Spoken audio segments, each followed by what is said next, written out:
How He Left the Hotel by Louisa Baldwin.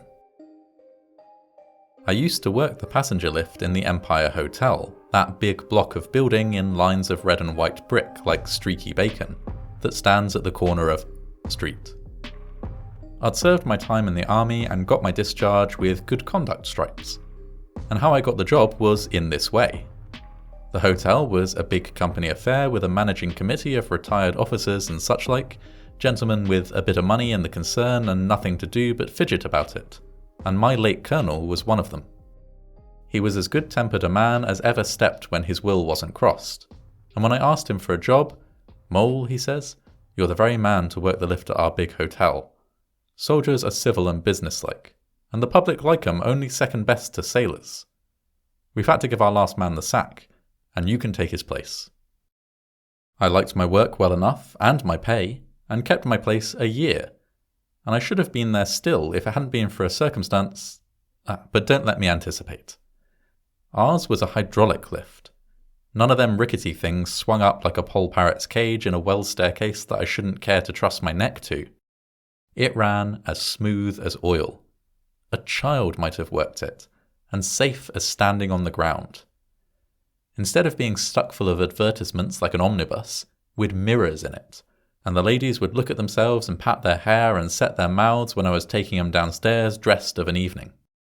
It was a little sitting room with red velvet cushions to sit down on, and you'd nothing to do but get into it, and it'd float you up or float you down, light as a bird. All the visitors used the lift one time or another, going up or coming down. Some of them was French, and they called the lift the ascenseur, and good enough for them in their language, no doubt, but why the Americans, that can speak English when they choose, and are always finding out ways of doing things quicker than other folks, should waste time and breath calling a lift an elevator, I can't make out. I was in charge of the lift from noon till midnight. By that time, the theatre and dining out folks had come in, and anyone returning late walked upstairs, for my day's work was done. One of the porters worked the lift till I come on duty in the morning, but before 12 there was nothing particular going on, and not much till after 2 o'clock. Then it was pretty hot work, with visitors going up and down constant, and the electric bell ringing you from one floor to another like a house on fire.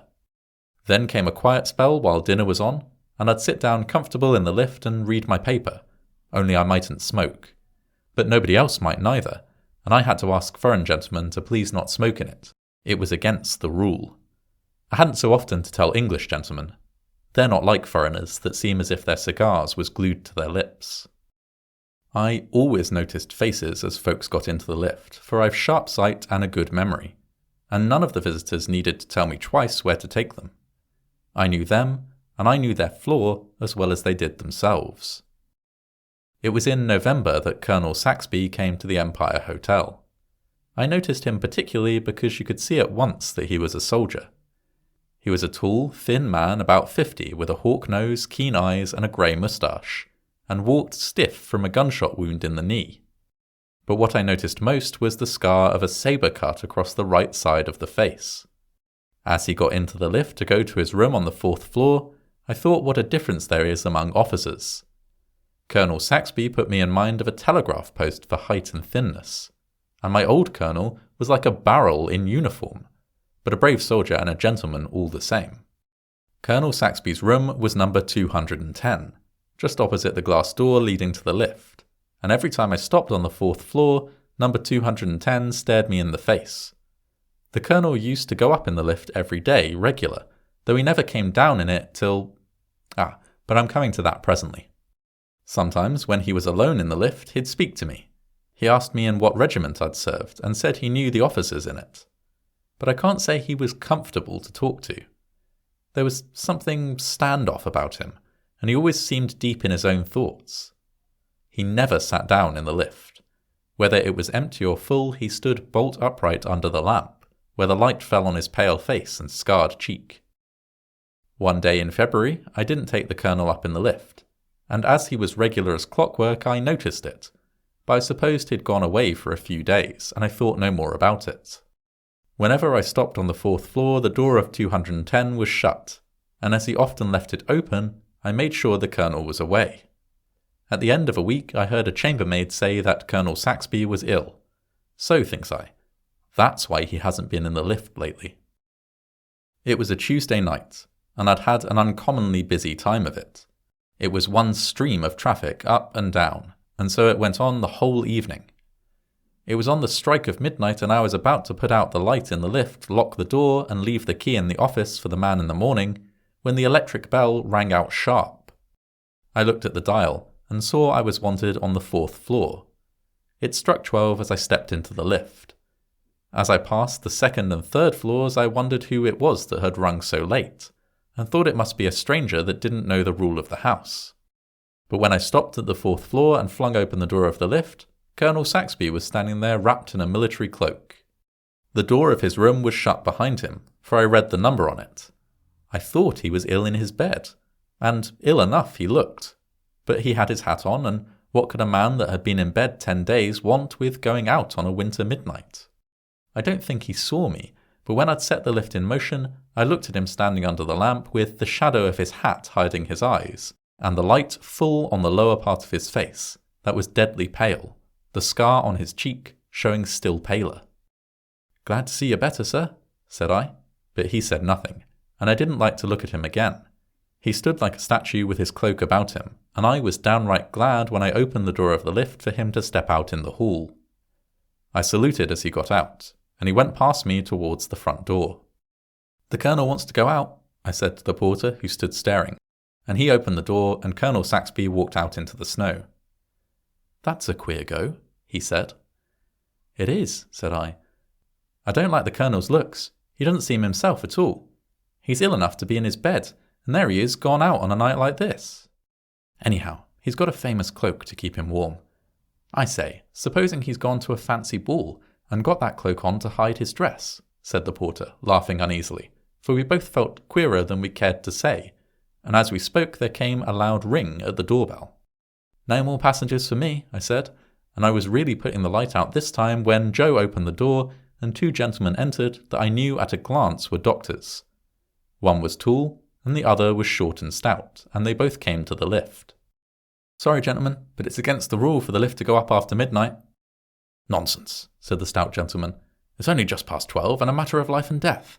Take us up at once to the 4th floor." And they were in the lift like a shot. So up we went, and when I opened the door, they walked straight to number 210. A nurse came out to meet them, and the stout doctor said, "No change for the worse, I hope." And I heard her reply, "The patient died 5 minutes ago, sir." Though I'd no business to speak, that was more than I could stand. I followed the doctors to the door and said, "There's some mistake here, gentlemen.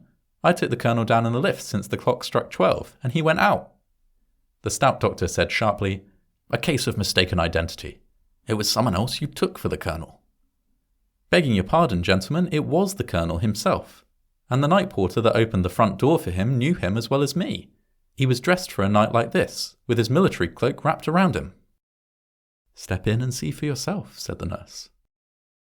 I followed the doctor into the room, and there lay Colonel Saxby looking just as I had seen him a few minutes before. There he lay, dead as his forefathers, and the great cloak spread over the bed to keep him warm that would feel heat and cold no more. I never slept that night.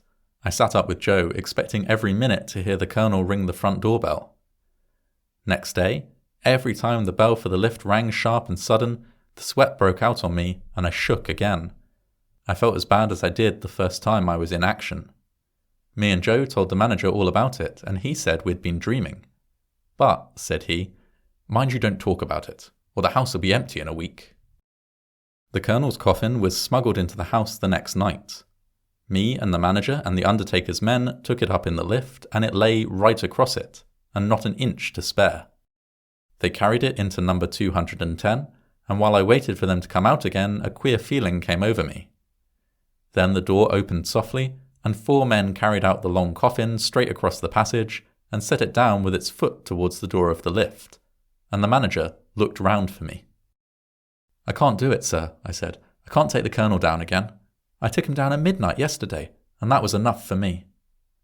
"Push it in," said the manager, speaking short and sharp, and they ran the coffin into the lift without a sound. The manager got in last, and before he closed the door he said, "Mole, You've worked this lift for the last time, it strikes me. And I had, for I wouldn't have stayed on at the Empire Hotel after what had happened, not if they'd doubled my wages.